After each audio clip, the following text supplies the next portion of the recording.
The gallery opening should have been my triumph. 3 years of work, 27 paintings, and finally, recognition in the art world that didn't come with the qualifier for someone so young. At 32, I was tired of being patronized. Instead, I stood in the corner of the Meridian Gallery, champagne untouched in my hand, watching my husband Marcus charm every person in the room. He wore the navy suit I'd helped him pick out, the one that made his shoulders look broader and his smile more devastating. He was good at this, the networking, the small talk, the casual touches on arms that made people feel seen. I used to think he was good at loving me too. "Your work is extraordinary, Simone." The voice belonged to Margaret, the art critic whose review could make or break a career. She gestured toward my centerpiece, a massive canvas titled Foundations. It showed a house built on water, its reflection more solid than the structure itself. "Thank you," I managed, though my eyes tracked Marcus across the room. He was talking to Victoria Ashland now, the gallery owner's daughter. 24, blonde, wearing a red dress that probably cost more than my first car. "The piece feels personal," Margaret continued, studying me with those sharp eyes that missed nothing. "Like you're asking whether what we build our lives on is real or just reflection." I turned to face her fully, forcing my attention away from my husband. "Sometimes we don't know until the water drains away." She smiled, a knowing expression that made my chest tighten. "Indeed. I'd love to feature you in next month's issue. Perhaps we could discuss your process, your inspiration." "I'd like that." We exchanged information, and she moved on to examine another piece. I should have felt elated. Margaret wanted to interview me. This was everything I'd worked toward. Instead, I felt hollow. Marcus found me 20 minutes later, sliding his arm around my waist with the ease of long practice. "There's my brilliant wife," he said, loud enough for the nearby collectors to hear. His breath smelled like expensive whiskey. "This is incredible, Sim. Your best work yet." "You've barely looked at the paintings," I said quietly. His smile never wavered. "I don't need to stare at them for hours to know they're genius. I live with a genius." He kissed my temple, and I felt the performance of it, the way he angled us toward the couple admiring my work nearby. That's when I saw it, just a flash, but enough. His phone screen lit up in his jacket pocket, pressed against my hip. The preview of a text message. "Can't stop thinking about this afternoon. When can I see you again?" The contact name was just a heart emoji. My own heart seemed to stop, then restart with a painful thud. I pulled back slightly, enough to look up at his face. He was already looking past me, scanning the room for the next person to impress. "Marcus," I said. He was distracted, his hand already loosening on my waist. "Never mind." He kissed my cheek, another performance, and drifted away toward a group of potential buyers. I watched him go. This man I'd married 5 years ago. This man I'd supported through law school while working retail and painting in our cramped apartment at night. This man who'd promised we were a team. I pulled out my own phone and opened a blank note. Then I typed 3 words. "Pay attention now." Over the next 2 weeks, I paid attention. I paid attention to the way Marcus came home later and later, always with reasonable excuses. Client dinners, networking events, emergency meetings. I paid attention to how he'd started going to the gym at odd hours, 6 a.m. some days, 10 p.m. others. I paid attention to the new cologne, subtle but definitely different from the one I'd bought him for Christmas. I paid attention to the distance in his eyes when he looked at me, like he was seeing through me to something else. And I paid attention to myself, to the woman I'd become in this marriage. Accommodating, flexible, always understanding when he missed dinner, when he forgot to ask about my day, when he seemed more interested in his phone than my paintings. I'd convinced myself this was what mature love looked like. That the butterflies and intensity of early romance naturally evolved into something calmer, more practical. But there was a difference between calm and empty. I didn't hire a private investigator. I didn't need to. Marcus had grown careless, or maybe he'd always been this careless, and I'd simply chosen not to see it. His laptop stayed logged in. His phone sat on the kitchen counter while he showered. I told myself I was looking for evidence that I was wrong, that my suspicions were just paranoia born from artistic temperament and too many late nights in the studio. Instead, I found Victoria. Messages going back 8 months. Photos. Plans. Promises about once things settle down and when the time is right. There were details about hotel rooms and weekend getaways he'd told me were work conferences. There were complaints about me, how I was too consumed with my art and didn't understand the pressure he was under at the firm. There were words he'd once said to me, now copy-pasted to someone else. Intimate phrases I'd thought were ours alone. I sat on our bedroom floor with his laptop balanced on my knees, reading through months of betrayal, and the strangest thing happened. I didn't cry. Instead, I felt something cold and sharp crystallize in my chest. Clarity. For the first time in months, maybe years, I saw everything clearly. The marriage I'd been trying to save didn't exist anymore. Maybe it never had. Not in the way I'd believed. I closed the laptop carefully, put it back exactly where I'd found it, and went to my studio. My studio was the converted garage behind our house that Marcus had insisted on buying in his name alone because it made the mortgage application easier. I'd painted the walls white and installed industrial lighting that made everything look honest and stark. I pulled out a fresh canvas, the largest one I had, and started to sketch. I didn't plan it consciously, but my hands knew what they were doing. A figure emerged, a woman standing in a doorway, half in shadow, half in light. Behind her, the shadow side showed the outline of another person, arms reaching. Ahead of her, the light side showed an open road disappearing into brightness. The woman was looking back, but her feet pointed forward. I called it threshold. I worked through the night, mixing colors until they matched the exact shade of realization, of ending, of beginning. By the time the sun came up, the painting was nearly complete. My back ached, and my hands were cramped, but I felt more awake than I had in months. Marcus found me there at 7 in the morning, still in yesterday's clothes, paint in my hair. Jesus, Sim, did you sleep out here? He looked irritated, not concerned. We're supposed to have brunch with my parents in 2 hours. I forgot. I didn't turn from the canvas. Well, you need to get ready. And please, try to be present this time. My mom still hurt you barely talked to her at the gallery opening. Something in his tone, that casual dismissal, that automatic assumption that I would comply, made me finally turn around. Do you love me, Marcus? He blinked, thrown by the question. What? Of course I do. Where is this coming from? When was the last time you asked me about my work? Really asked, not just the performative questions in front of other people. His jaw tightened. I'm sorry if I've been busy. Some of us have demanding careers. There it was. The implication that my art was a hobby, something indulgent and less important than his legal work. You're right, I said calmly. You have been busy. He relaxed slightly, mistaking my tone for submission. I'll try to be better, okay? But right now, we really need to get ready. My parents. Tell them I'm not feeling well. Simone. Tell them I'm not feeling well, I repeated, or tell them the truth. That you'd rather be at brunch with Victoria. The color drained from his face. For a moment, he looked genuinely afraid, and I realized he'd never considered that I might find out. In his mind, I was too absorbed in my art, too trusting, too naive. I don't know what you're talking about, he started, but I held up my hand. Don't. Just don't. We stared at each other across the studio, and I saw him calculating, deciding whether to deny, confess, or attack. I watched the micro-expressions flicker across his face.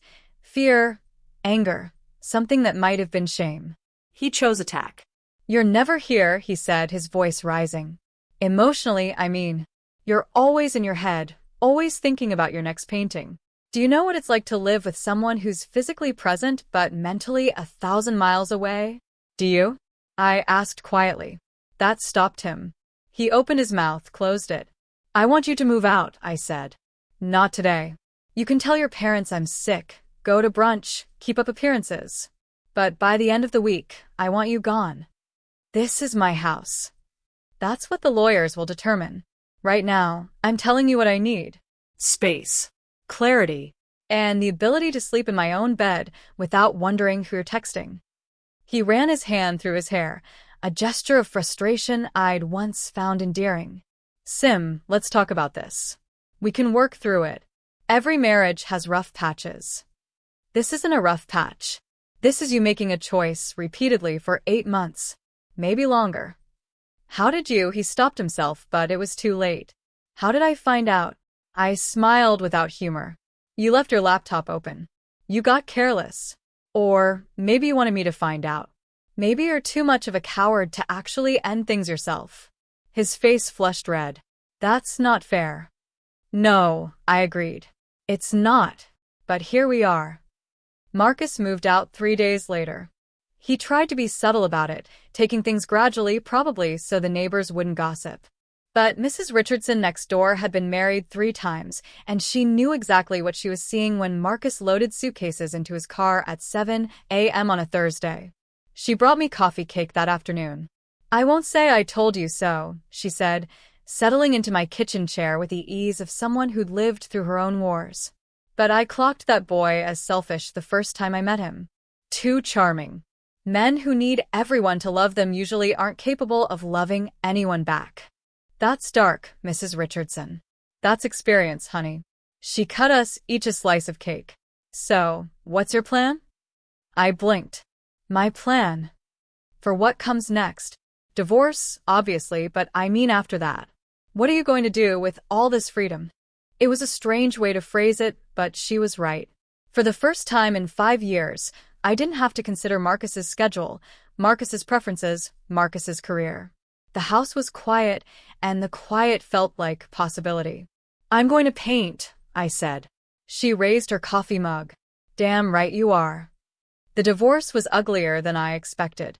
Marcus hired an aggressive attorney, and suddenly the man who'd begged me to work through it was fighting for every piece of furniture, every joint account, every shared asset.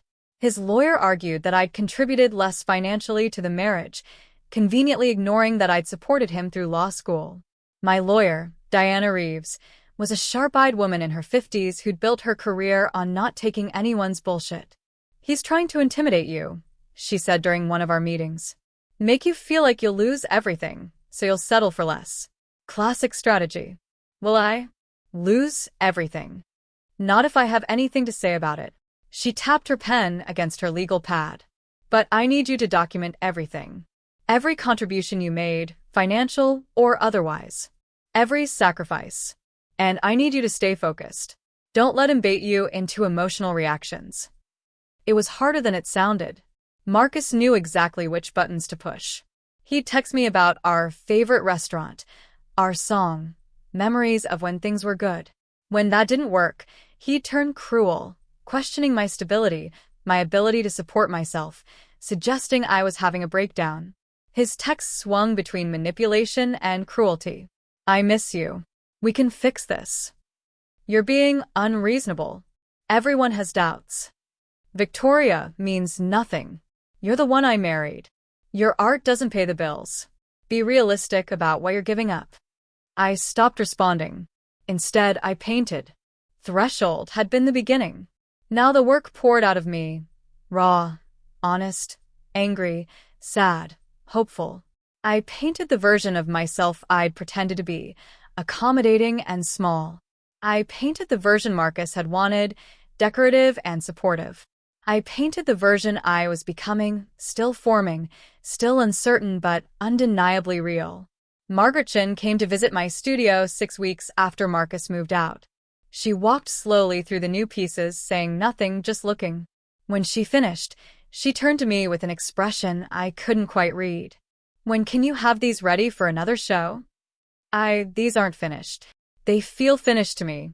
Raw, but complete. She gestured to a painting I'd called Erasure, a portrait slowly dissolving into white space, not destroyed but transformed. This is your best work, Simone. Not because it's technically perfect, but because it's true. I don't know if I'm ready. You're not, she agreed. That's why it's the right time. The exhibition opened 3 months later at a smaller, edgier gallery in the Arts District. Margaret had written a preview piece in Contemporary Art Review that framed the show as an artist's raw confrontation with personal dissolution and reformation. I hadn't told her the full story about Marcus. I didn't need to. The paintings told enough. The opening night was different from my first show. No champagne pyramids, no society crowd. Instead, there was cheap wine and honest conversation, people who came because they connected with the work, not because they wanted to be seen. My mother flew in from Portland. She'd been divorced twice herself, and when she saw the paintings, she pulled me into a tight hug. "I'm proud of you," she whispered. "Not for the art, though it's stunning, but for choosing yourself." My younger sister, Jade, was more direct. "These paintings are basically a middle finger to that asshole, and I'm here for it." "It's not about him," I protested. "No," Jade agreed. "It's about you." Which is exactly the point. I was talking to a collector interested in Threshold when I saw him. Marcus, standing at the entrance, looking uncomfortable in jeans and a blazer I didn't recognize. Victoria wasn't with him. My stomach clenched, but I excused myself and walked over. "What are you doing here?" He looked thinner, tired. "I wanted to see your work." "I heard. I read the review." "You need to leave." "Sim, please. Just 5 minutes. Can we talk?" "We're talking through lawyers."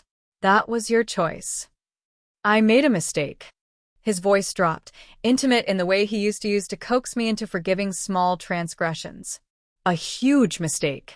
I've been miserable without you. That's not my problem anymore." "Look at me." He reached for my hand, but I stepped back. "I know I hurt you. I know I was an idiot. But we were good together once. We can be good again." "We were never good, Marcus. I was just good at pretending." His expression hardened. "Is that what you tell yourself? You were perfect, and I ruined everything?" "No," I said calmly. "I tell myself that we were both unhappy, but I'm the one who did something about it." "You're different," he said, and it wasn't a compliment. "I know." He looked past me at the paintings on the walls. "Is this whole show about me? About us?" "It's about me. You're just a catalyst." That stung. I could see it in the way his jaw tightened. In his mind, he was the center of my story, the protagonist. The idea that he was merely a supporting character, a plot device in my actual narrative, was intolerable to him. "Victoria and I broke up," he said suddenly. "Okay. It wasn't what I thought it would be. She's young. Immature. She didn't understand the pressure I was under." "And you thought telling me this would accomplish what, exactly?" He stepped closer, lowering his voice. "I thought you'd want to know that you were right. That she was a mistake. That I chose wrong." "You did choose wrong," I agreed. "But not in the way you think. You chose to lie. You chose to disrespect our marriage. You chose yourself, repeatedly, and expected me to keep choosing you back. People make mistakes, Simone. They do. And people also live with the consequences." Diana had prepared me for this possibility, that Marcus might show up, might try to manipulate me in public, might attempt to paint himself as the repentant husband. She'd coached me on staying calm, on not engaging. But standing there, looking at this man I'd once loved, I didn't feel manipulated. I felt clear. "I need you to leave now," I said. "Security will escort you if necessary." For a moment, I thought he might argue. Then he saw something in my face, a line he couldn't cross anymore, and nodded. "I hope you find whatever it is you're looking for," he said, and it came out bitter. "I already have," I replied. "It was buried under the marriage." He left, and I watched him go, with something that felt like closure. Not forgiveness. I wasn't sure I'd ever get there, and maybe I didn't need to. But acceptance that this chapter was finished. Jade appeared at my elbow with a fresh glass of wine. "You okay?" "Yeah." I realized I meant it. "I really am." The painting sold 20 minutes later. Threshold. The woman caught between shadow and light, looking back but moving forward, went to a private collector for more than I'd ever earned for a single piece. The exhibition was extended twice due to demand. Margaret's feature interview ran with the headline Simone Winters, The Art of Transformation. I read it once, then filed it away. It felt like documentation of someone I used to be.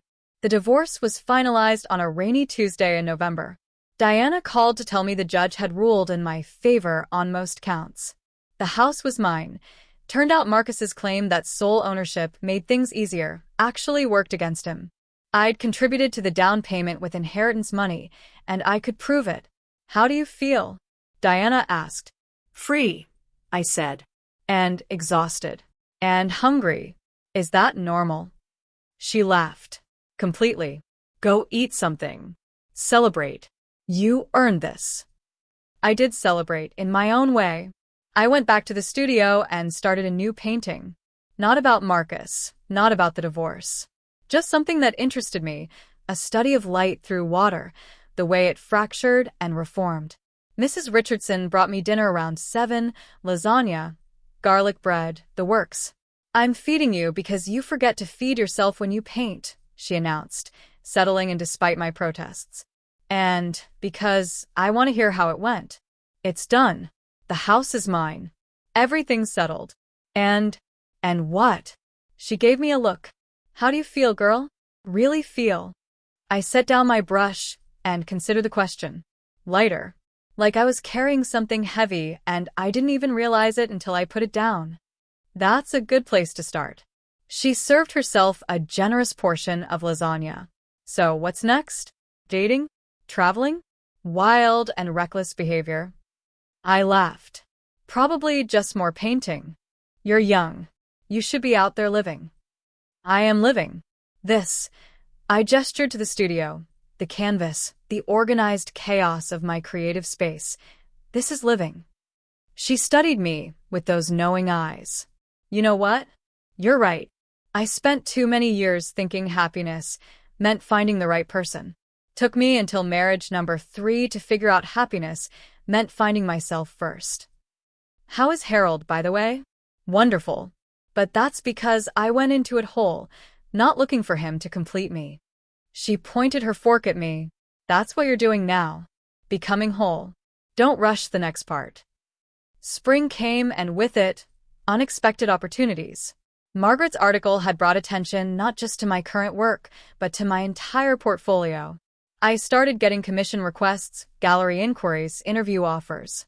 One email stood out. It was from the Brennan Institute, a prestigious art residency program in New Mexico. They offered 3 months, full accommodations, a private studio, and the opportunity to focus entirely on my work without distraction. I accepted immediately. The residency was transformative. The high desert landscape was alien and beautiful, all red rock and endless sky. The other artists were serious about their work but unpretentious in their interactions.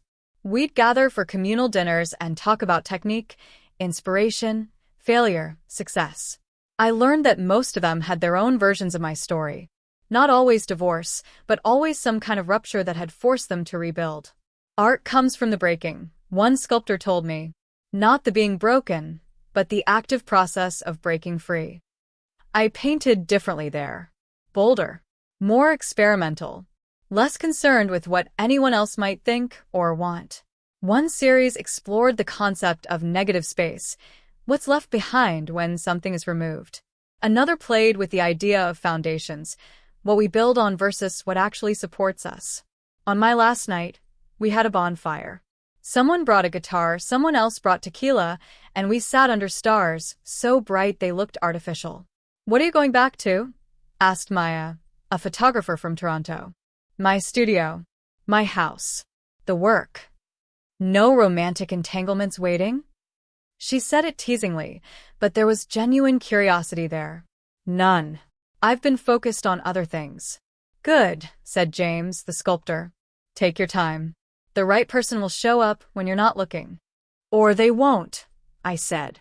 And that's fine too. Maya raised her drink. To being complete by ourselves. To being complete by ourselves, we echoed. I came home to find my studio exactly as I'd left it, but somehow it felt different. Or maybe I was different, and the space reflected that change back at me. I spent the first week just organizing, sorting through old canvases, cataloging new ideas, setting up for whatever came next. Mrs. Richardson brought me cookies and gossip. My mother called every few days just to check in, never pushing, just present. Jade visited one weekend, bringing her new girlfriend, a software engineer named Amanda, who asked intelligent questions about my process. How do you know when a piece is done? Amanda asked, studying a nearly completed canvas. When it stops asking me questions, I said. When it feels like a statement instead of a question mark. Is that possible? Jade asked. To be that certain? Sometimes. Other times you just run out of things to say to that particular canvas. We ordered Thai food and ate it on the floor of my studio, and I realized this was happiness. Not the dramatic kind, not the sweep you off your feet romance kind.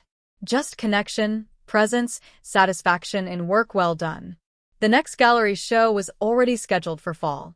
A solo exhibition at a major gallery in Los Angeles, the kind of venue that could establish someone's career. I should have felt nervous, but instead I felt ready. I was in the studio one afternoon in late June, when someone knocked. Not Mrs. Richardson's familiar rap, but something more tentative. I opened the door to find a man about my age, dressed casually in worn jeans and a faded t-shirt, holding a motorcycle helmet. Simone Winters, he asked. Yes, I'm Nathan Pierce. I own Pierce Custom Motorcycles downtown. He seemed slightly embarrassed. This is going to sound strange, but I've been trying to work up the courage to stop by for months. Okay, I said slowly. I saw your exhibition.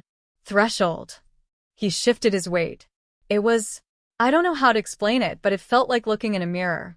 I went through a divorce last year, and that painting, the woman looking back but moving forward, that's exactly what it felt like. Thank you. That means a lot. I wanted to buy it, but someone else got there first. He smiled sheepishly. So I've been working on something and I wanted to show you, if you're interested. Despite my better judgment, I was curious. Show me what? He led me to his truck and carefully pulled out a wrapped object. When he uncovered it, I caught my breath. It was a sculpture, metalwork, welded and shaped into a motorcycle that was also somehow a bird, wings spread, ready for flight, but still grounded. The craftsmanship was exquisite, every detail thoughtful. It's called After, he said. I kept thinking about your painting, about what comes next after you walk through the threshold. And this is what I came up with. It's beautiful. I meant it. I was hoping. He hesitated. I wanted to ask if you'd be interested in collaborating. You're painting my sculpture. There's a joint show opportunity at the Collective, the mixed media space on 5th. They're looking for artists who work across mediums. I should have said I needed to think about it. I should have been cautious. But something about his earnestness, the way he'd taken my work seriously enough to respond with his own, made me nod. I'd like that. His smile transformed his whole face. Really? Thank you. This is going to sound forward, but can I buy you coffee? To discuss ideas? I almost said no. Almost. Then I thought about what Mrs. Richardson said about being whole first, about choosing from a place of completeness rather than need. Coffee sounds good, I said. But just so we're clear, this is about the work. I'm not looking for anything complicated right now. Neither am I, he said quickly. I meant it about the divorce. I'm still figuring things out. Then we're on the same page. Coffee turned into 3 hours of talking about art, influences, the challenge of making a living from creative work. Nathan was easy to talk to. He listened more than he spoke, asked thoughtful questions, didn't try to impress me with credentials or accomplishments. He'd started his motorcycle business after his marriage ended, using the settlement money to follow a dream he'd deferred for years. My ex-wife wanted stability, he explained. A corporate job, a house in the suburbs, the whole conventional package. And I really did. Worked in finance for 8 years. Hated every minute. What changed? She did. Or I did. Or we both did. He stirred his coffee absently. She met someone at her firm. Someone who fit the life she wanted better than I did. And instead of being devastated, I felt relieved. Like I'd been waiting for permission to stop pretending. I understand that, I said quietly. Your show made me feel less alone in it. Does that make sense? Completely. We started meeting regularly to work on the collaboration. His workshop was a revelation. Organized chaos, the smell of metal and oil, the sound of tools shaping raw materials into something new. He worked the way I painted, with complete focus, occasionally stepping back to assess, then diving back in. The joint show came together over 3 months. We called it Reconstruction. 8 paintings paired with 8 sculptures, each conversation between 2 mediums about building a life after breaking. The opening was different from any show I'd done before. The crowd was a mix of fine art collectors and motorcycle enthusiasts, gallery regulars and Nathan's customers. It shouldn't have worked, but somehow it did. Mrs. Richardson showed up in a leather jacket that she claimed Harold had worn in the 70s. My mother came with my sister, both of them circling the work with obvious pride. Even Diana, my divorce lawyer, made an appearance. "This is remarkable," she said, studying a piece where my painting of fractured glass was paired with Nathan's sculpture of those same fragments reformed into something new. "You're documenting the whole process. Not just the breaking, but what comes after." "That's the part people don't talk about enough," I said. "Everyone focuses on the dramatic moment of ending. But the real work is what happens next." Nathan found me near the end of the evening, after most of the guests had left. We stood together looking at the centerpiece, my largest painting from the series, Foundation Redux, paired with his sculpture of roots breaking through concrete. "We did good work," he said simply. "We did. Can I ask you something?" He turned to face me. "And you can absolutely say no." "Okay. Would you want to have dinner with me? Not to discuss art or plan the next project. Just dinner." I looked at him, really looked. At the way he held himself with quiet confidence, the paint stains on his hands that matched mine, the genuine interest in his eyes. 6 months ago, I would have said no automatically, would have protected myself from any possibility of hurt. But I was different now. "Yes," I said. "I'd like that." The dinner led to more dinners. Walks through the city. Long conversations that stretched late into the night. Slow and careful. Both of us cautious. Both of us learning. Nathan didn't try to rush anything. He'd had his own marriage dissolve, his own process of rebuilding. He understood that healing wasn't linear, that trust had to be earned again after it had been broken. "I like who I am when I'm with you," he told me once, 3 months into whatever this was becoming. "But I also like who I am when I'm alone." That's new for me. For me too, I admitted. We kept our own spaces, our own routines. He had his workshop, I had my studio. We'd come together when it felt right, then separate again, without it feeling like rejection. It was a different kind of relationship, one built on choice rather than need, on want rather than desperation. My fall exhibition in Los Angeles was the biggest success of my career. The pieces sold before the opening night ended. Museums started inquiring about acquisitions. Interview requests multiplied. But the moment I treasured most was standing in that gallery with my mother and sister, looking at the evolution of my work laid out on pristine white walls. "Do you ever think about him?" Jade asked. "Marcus." "Sometimes," I said, honestly. Not with anger anymore. More like remembering a storm that passed through. It changed the landscape, but it's over now. My mother squeezed my hand. "Your grandmother would be proud. She always said Wilson women were like willow trees. We bend in the wind, but we don't break." "I broke, though," I said. No. She shook her head firmly. You shed. Like a snake shedding skin that doesn't fit anymore. That's different from breaking. A year after the divorce was finalized, I received an email from Marcus. Subject line: amends. I stared at it for a long time before opening it. "Simone, I've been in therapy for 6 months. One of the things my therapist has me working on is taking accountability without expecting forgiveness. So this isn't me asking for anything from you. This is just me saying, I was selfish. I was cruel. I prioritized my ego over your well-being, and I justified it by telling myself you were too absorbed in your art to notice or care. That was a lie I told myself to avoid facing what I was doing. You deserved better. You deserved honesty, respect, and genuine partnership. I couldn't give you those things because I didn't have them to give. I was hollow, and I tried to fill that hollowness with your light. I'm not asking you to respond to this. I just wanted you to know that I see now what I couldn't see then. You were never the problem. You were complete. I was the one who was broken. I hope you're painting. I hope you're happy. You deserve both. Marcus. I read it 3 times, then closed my laptop. Nathan was in the kitchen making breakfast. We'd started staying over at each other's places occasionally, though we still maintained separate homes. It worked for us, the balance of intimacy and independence. Everything okay? He called. Yeah, I said and meant it. Just closing a door that was already closed. I never responded to Marcus's email. There was nothing to say. His journey toward accountability was his work to do, not mine to validate. Instead, I went to my studio and started a new series. Not about divorce or betrayal or recovery. Just about color and light, about the way morning transforms a landscape, about the possibility inherent in every new day. Mrs. Richardson found me there that afternoon, lost in the work. You look happy, she observed. I am. Because of that nice boy with the motorcycles? Partly. But mostly because of this. I gestured to the canvas, the studio, the life I'd built. I like who I am now. As you should, she said firmly. Took me 3 marriages to figure out what you learned in one. Happiness comes from inside. Everything else is just decoration. 2 years after the divorce, I was invited to speak at an art conference in Chicago.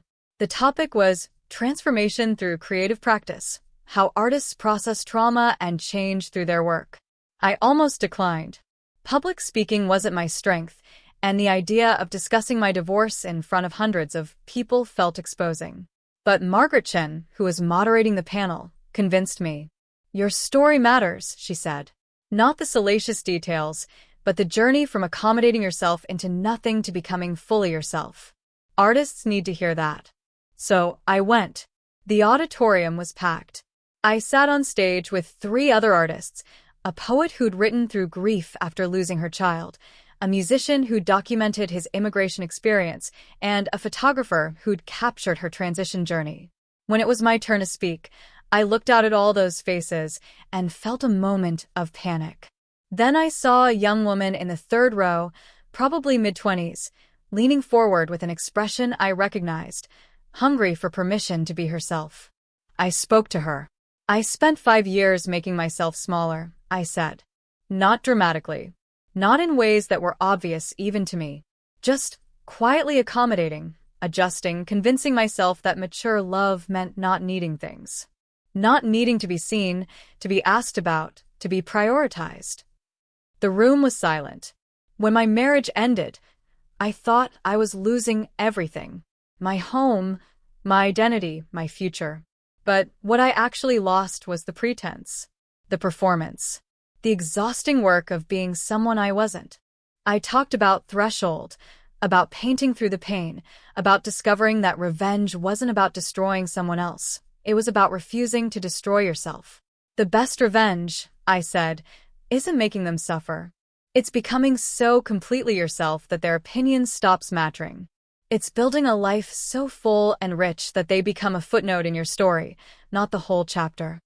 Afterward, a line formed, people wanting to talk, to share their own stories, to ask questions. The young woman from the 3rd row waited until the end. I'm in it right now, she said quietly. The part where everything feels like it's falling apart. My partner of 6 years just told me he's been unhappy for most of them. He said I'm too ambitious, too focused on my work. And part of me wants to change, to be whatever he needs. Don't, I said immediately. Then, more gently, I mean, if you genuinely want to make adjustments in your life, do that for yourself. But don't shrink to fit someone else's limitations. Her eyes filled with tears. How did you know when to stop fighting for it? When I realized I was fighting alone, I said. When I understood that I was trying to save something he'd already left. She nodded, wiping her eyes. Thank you for being honest about how hard it was. It was the hardest thing I've ever done, I admitted. And the most important, Nathan and I were together for 3 years before he asked me to marry him. We were in his workshop. I was sketching ideas for a new series while he worked on a custom bike, when he suddenly stopped what he was doing. "I have a question," he said, setting down his tools. "Okay. What do you think about marriage?" I looked up from my sketchbook. "In general, or for us?" He came over and sat across from me, wiping grease from his hands. "I know we've both been through it before. I know we both said we were happy with how things are. But I keep thinking about the difference between my first marriage and what we have now." "What's the difference?" "With Sarah, I was trying to be someone I thought I should be. Responsible, conventional, safe." He reached for my hand. "With you, I'm just me. And you're just you. And somehow that works better than any version of pretending ever did." "Nathan, I'm not saying we need to get married," he said quickly. "I'm saying I want to. I want to make that commitment, not because society expects it or because we're supposed to, but because I choose this. I choose you. Every day." My heart was racing. "I need to think about it." "Of course. Take all the time you need." I talked to Mrs. Richardson first. She was in her garden, pruning roses with the kind of focused attention she brought to everything. "He asked me to marry him," I said, sitting on her porch steps. She didn't look up from her roses. And I don't know. Marriage didn't work out so well for me the first time." "Marriage didn't work out because you married the wrong person for the wrong reasons." She straightened, looking at me with those sharp eyes. "This Nathan, does he make you smaller or bigger?" Bigger. "I think." "You think, or you know?" I considered it. "I know. When I'm with him, I feel more like myself, not less." "Then what's the problem? What if I'm wrong again? What if I'm fooling myself?" Mrs. Richardson came over and sat beside me, still holding her pruning shears. "Honey, there are no guarantees. Harold's my third husband. First one was a mistake. Married too young. Second one was a bigger mistake. Married for the wrong reasons. But Harold? He's the one I married because I wanted to, not because I needed to. Big difference." "How do you know, though? How do you know you're making the right choice?" "You don't. But you know yourself better now. You know what you need, what you won't accept, what really matters. That's worth more than certainty." I talked to my mother next. She flew down for the weekend, and we walked through the botanical gardens like we used to when I was young. "I'm scared," I admitted. "Not of Nathan. Of myself. Of making the same mistakes." "You won't," my mother said firmly. "Because you're not the same person who married Marcus. You're wiser, stronger, more aware." "But what if?" "Simone." She stopped walking and turned to face me. "Your father and I divorced when you were 10. You remember that?" "Of course." "Do you remember what I told you about why?" "You said you'd grown into different people." "That's true. But what I didn't tell you, what I didn't understand myself until later, was that we'd married without knowing who we really were. We were playing roles. Good husband, good wife. We had no idea what we actually needed or wanted." She took my hand. "You know who you are now. That's the difference. You're not going into this blind." I talked to Diana, my divorce lawyer, over lunch. She laughed when I told her Nathan had proposed. "You're asking your divorce attorney for marriage advice? You know what didn't work. Maybe you can tell me what might." She set down her fork, considering. "Okay. "Here's what I've learned from 15 years of divorce law. Marriages fail when people stop being honest. Not honest in the big, dramatic way. Most people don't have affairs or commit fraud like your ex honest in the small, daily way. Honest about feelings, needs, disappointments, hopes." "That sounds exhausting." "It is," she agreed. "But less exhausting than pretending. Pretending will kill a marriage slowly. Honesty might scare it sometimes, but at least it keeps it real." I spent a week painting, not to avoid the question, but to process it. I created a new piece. 2 trees, separate but with intertwining roots, each complete on their own, but choosing to share the earth. I called it partnership. Then I called Nathan. "Can you come to the studio?" He arrived 20 minutes later, still in his work clothes, concern in his eyes. "Everything okay?" "Yes." I showed him the painting. This is my answer. He studied it quietly. I'm not sure I understand. I'm saying yes. But I need you to understand what I'm saying yes to. Not a traditional marriage where we merge into one unit. A partnership. Two complete people choosing each other, supporting each other, but remaining themselves. His smile started slow and grew until it transformed his whole face. That's exactly what I want. No joint bank accounts unless we both agree. We keep our own spaces. I need my studio. You need your workshop.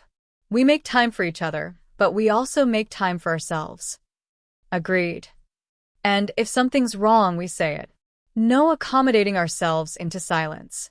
No pretending things are fine when they're not. Yes. Absolutely yes. And if we have kids, and that's an if, we figure it out together. Equal partners, not traditional roles. Simone. He pulled me close. I don't want you to be anything other than exactly who you are. That's who I'm asking to marry me. I kissed him then, letting myself feel the relief and joy and possibility of choosing love from a place of wholeness rather than need. We got married in Mrs. Richardson's garden on a Saturday afternoon in October.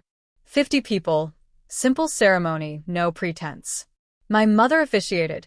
She'd gotten ordained online specifically for the occasion. I wore a cream dress I'd painted with abstract designs in gold and copper. Nathan wore a suit and the boots he'd made himself. We exchanged vows we'd written, promising not perfection but presence, not forever, but today, and every day we chose each other. I promise to see you, I said. Really see you, not who I want you to be, or who you think you should be. Just you. I promise to let you fly, Nathan said. To support your wings, not clip them. To be the wind that lifts you up, not the cage that holds you down. There were tears, happy ones. Mrs. Richardson cried through the whole ceremony, which made everyone else cry. Even Jade, who claimed she never cried at weddings, had to borrow tissues. Afterward, we had dinner and dancing in the garden. Marcus's name never came up. He was barely a memory now, a ghost that had lost its power to haunt. Instead, we celebrated the present, good food, better company, the satisfaction of building something real. Late in the evening, I found my mother standing by the rose bushes, looking at the stars. Thank you, I said, linking my arm through hers. For what? For not saying I told you so when Marcus turned out to be exactly what you warned me about. For just loving me through it. She squeezed my arm. You're my daughter. That's what mothers do. We wait. We watch. And when you're ready, we're there. I'm happy, Mom. Really happy. I know, sweetheart. I can see it. Nathan and I honeymooned in New Mexico, returning to the desert where I'd done my residency years before.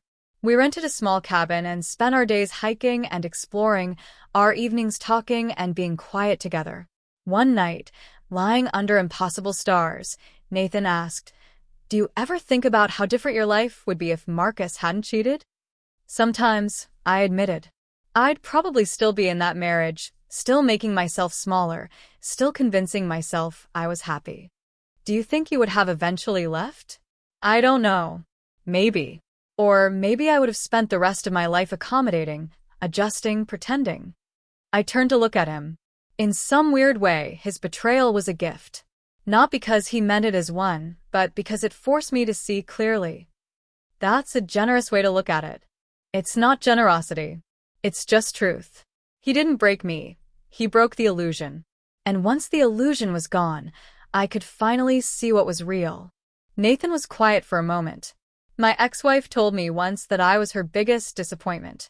That I'd promised her stability and then threw it all away for some pipe dream about motorcycles. That must have hurt. It did. But later, I realized she was right. I did disappoint her. Because she'd fallen in love with a version of me I was performing, not the actual me. When I stopped performing, she felt betrayed. That's not your fault. No. But it's not entirely hers either. We both went into it blind, expecting the other person to fill holes in ourselves. That doesn't work. No, I agreed. It doesn't. We lay there under the stars, two people who'd been broken by their first attempts at love, now choosing something different. Something harder, maybe, but more honest. 3 years into our marriage, the Modern Art Museum approached me about a retrospective. 10 years of work, from my early pieces through the divorce series, the collaboration with Nathan, and my recent explorations. It's rare for someone your age, the curator told me. But your work has been so influential, particularly around themes of transformation and identity. We think it's time. I said yes, then immediately panicked. A retrospective meant revisiting everything: the naive early work, the accommodating middle period, the raw divorce pieces, the gradual healing. It meant seeing my entire journey laid out chronologically, all the mistakes and growth visible to anyone who looked. Nathan found me hyperventilating in the studio at 2 a.m. Hey. He sat beside me on the floor. What's going on? I can't do this.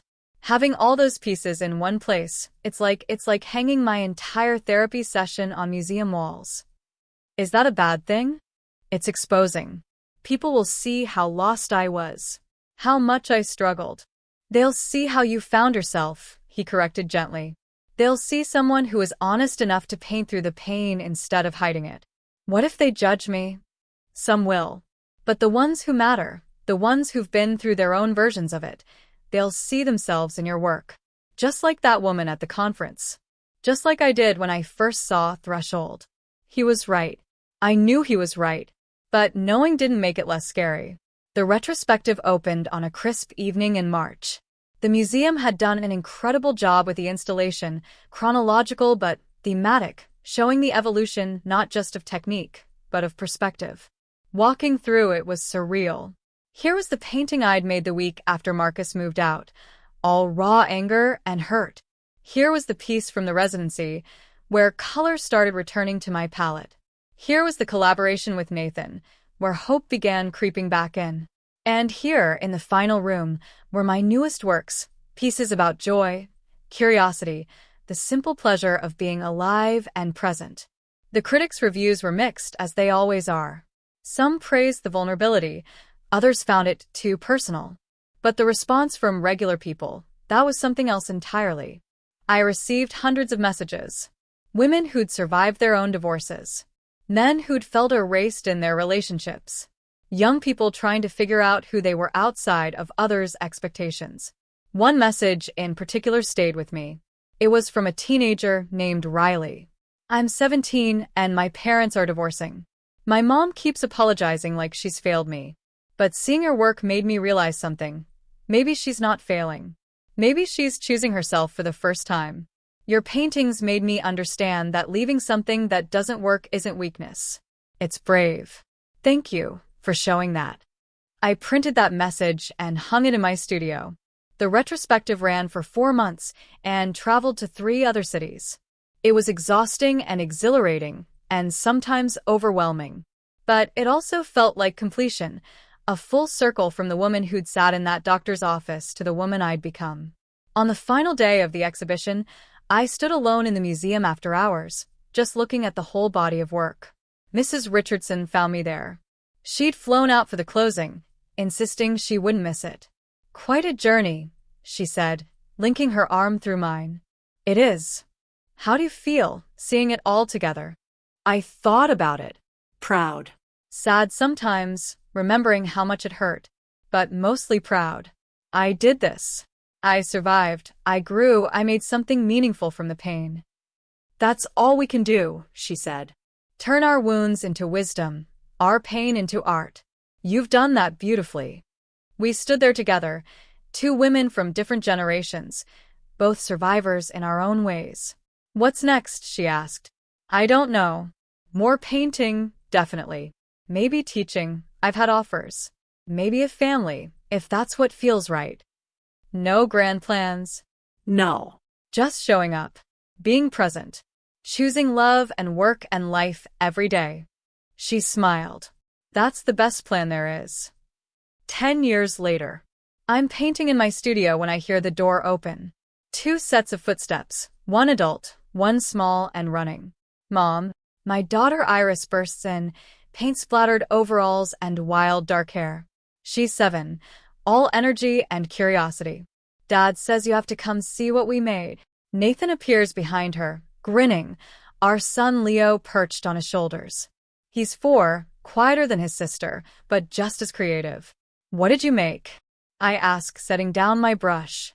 "A motorcycle for fairies," Iris announces. "Dad welded it and I painted it and Leo put glitter on it." "Lot of glitter," Nathan confirms, brushing sparkles from his hair. I follow them to the workshop, where indeed there is a tiny metal motorcycle covered in paint and approximately a bottle's worth of glitter. "It's beautiful," I say and mean it. "Can we put it in your next show?" Iris asks. She knows about art shows the way other kids know about sports games. They're just part of life. We'll see. Later, after the kids are in bed, Nathan and I sit on the back porch with tea. Mrs. Richardson's house is dark. She and Harold moved to Arizona last year for the dry heat, but sometimes I still look over there expecting to see her light on. "Penny for your thoughts," Nathan says. "Just thinking about how different life is from what I imagined." Better or worse? Different. I thought happiness would look like security, stability, everything planned out and perfect. And instead it's messy and complicated and full of glitter. I smile. And somehow that's better. He takes my hand. We've been married 10 years now. Not perfect years. We've had arguments, disagreements, moments of frustration. But honest years. Real years. "I got an email today," I say. "From Marcus." Nathan tenses slightly. What did he want? To tell me he's getting remarried. To apologize again. To say he hopes I'm well. How do you feel about that? Nothing really. I'm glad he's found someone. I hope he's learned how to be honest with her. I squeeze his hand. He's not part of my story anymore. Just a chapter that led to better ones. You never wrote back, did you? To any of his emails over the years? No. There was never anything to say. I said everything I needed to say in court and then in my paintings. After that, I shrug. Silence felt right.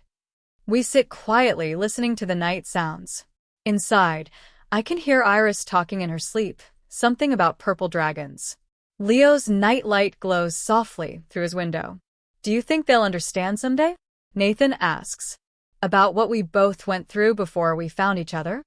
"I hope they never have to," I say. "But if they do, I hope they learn what we learned, that endings can be beginnings. That choosing yourself isn't selfish. That love works better when you're whole first." Heavy lessons for kids. They're heavy lessons for anyone. I stand, pulling him up with me. "Come on, let's go to bed." The next morning, I'm in my studio early. I've started a new series exploring the concept of home, not as a place, but as a feeling, a state of being. Iris comes in around 9, dragging her paint box. "Can I paint with you?" "Always." We set up side by side, working in comfortable silence. She's painting something abstract and wild, all color and energy. I'm working on something more structured but no less felt, a portrait of belonging. "Mom," she says after a while. "Yeah, baby?" "Mrs. Chun at school says you're famous." Mrs. Chun is generous with her compliments. "But are you?" "Some people know my work. I wouldn't say famous." She considers this, brush paused mid-stroke. "Why do you paint?" It's a simple question, but it stops me. I think about all the answers I've given over the years, to interviewers, students, curious strangers. But none of those feel right for this moment. I paint because it helps me understand things. I say finally. Feelings, experiences, changes. When I paint them, they make more sense. Like puzzles. Exactly like puzzles. Life is complicated, but when I paint it, I can see the pieces more clearly. She nods seriously, then returns to her work. We paint together, mother and daughter, and I think about the legacy I'm passing down. Not perfection, not protection from pain, just the tools to process it, to transform it, to make something beautiful from the difficult parts. That afternoon, I get a call from a young woman named Sophia. She's a graduate student writing her thesis on contemporary women artists who've addressed trauma and transformation in their work. "I hope you don't mind," she says. "I got your number from the museum. I wanted to ask if you'd be willing to be interviewed." "What's your thesis about?" the intersection of personal narrative and universal resonance. How artists take their specific experiences and make them speak to broader human truths. That's interesting. Sure, I'll talk to you. We schedule a video call for the following week.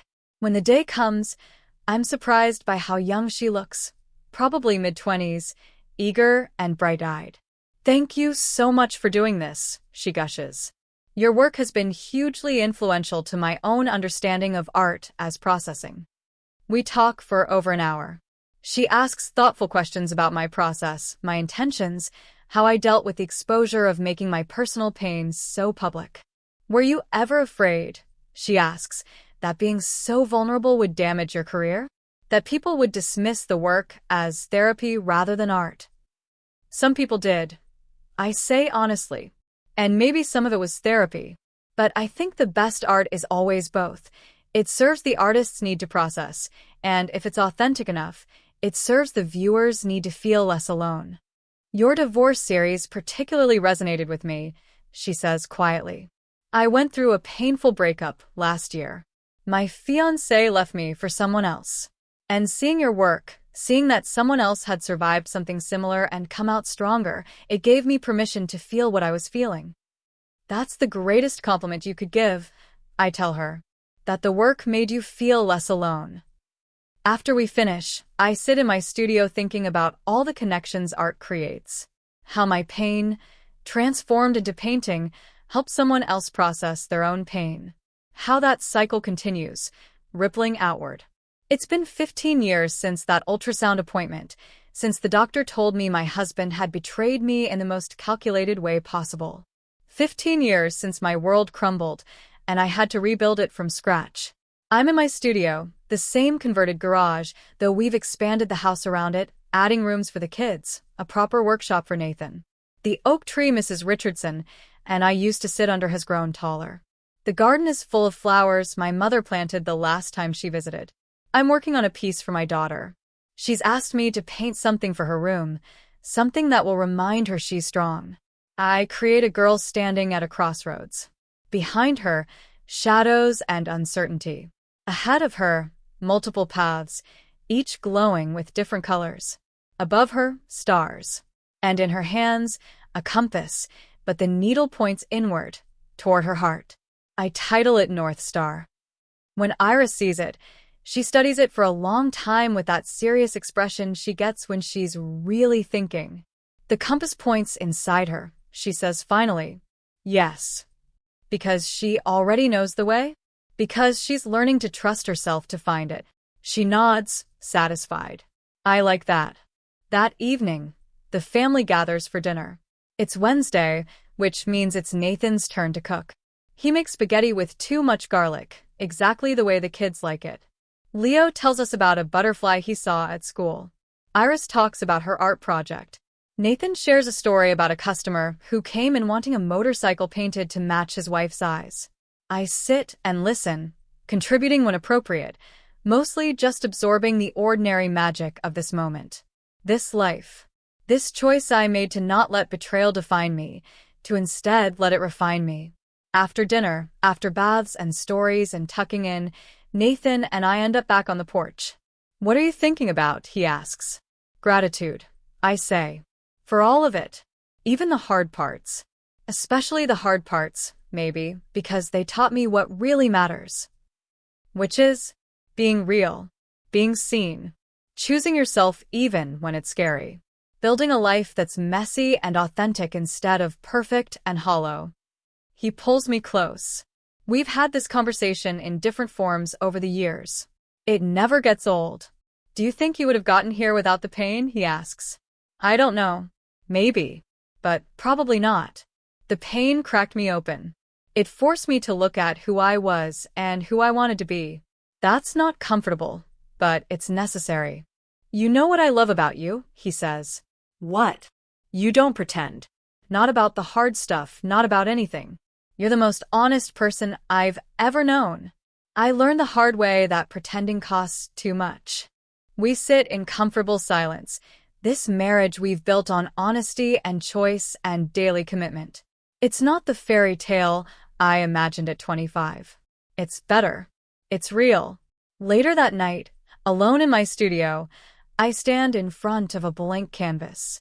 I've been thinking about starting something new, something that captures this phase of life. I sketch a woman, not young, not old, just fully herself. Around her, fragments of old paintings, old selves, transformed into a mosaic that creates something new.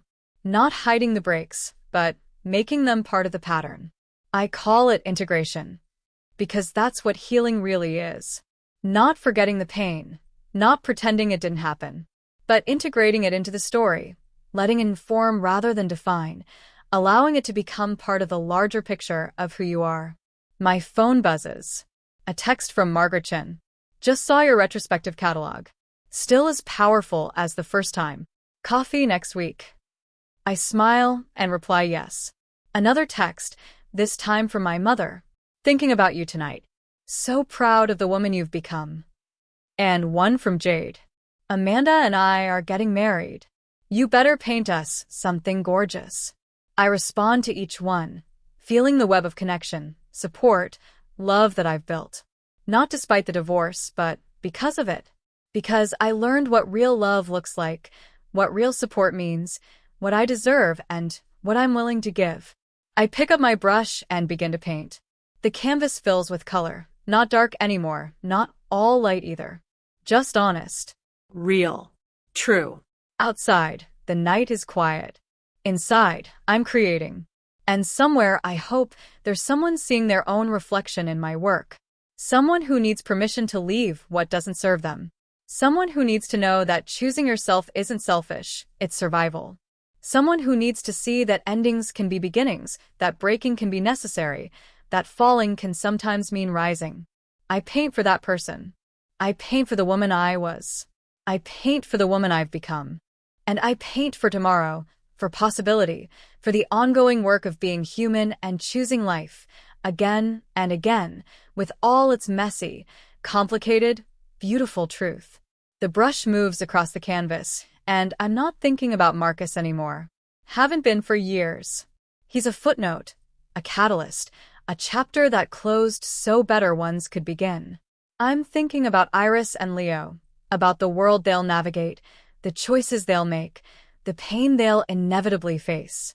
I hope I'm teaching them by example that falling doesn't mean failure, that vulnerability is strength, that the bravest thing you can do is be relentlessly, unapologetically yourself. I'm thinking about Nathan, about partnership that's chosen daily, about love that's built on truth rather than need. I'm thinking about my art, about all the women and men who've written to say my work helped them feel less alone in their own struggles. And I'm thinking about myself, about the journey from that terrified woman in the doctor's office to the woman I am now. Stronger, wiser, whole. The painting takes shape under my hands. It's going to be good. Maybe my best work yet. Not because it's technically perfect, but because it's true. And truth, I've learned, is the only revenge worth having. If this story touched your heart, don't let it end here. Subscribe so you never miss the next chapter. Like to support the story, comment what you felt, and share it with someone who needs this moment tonight. Your voice keeps these stories alive.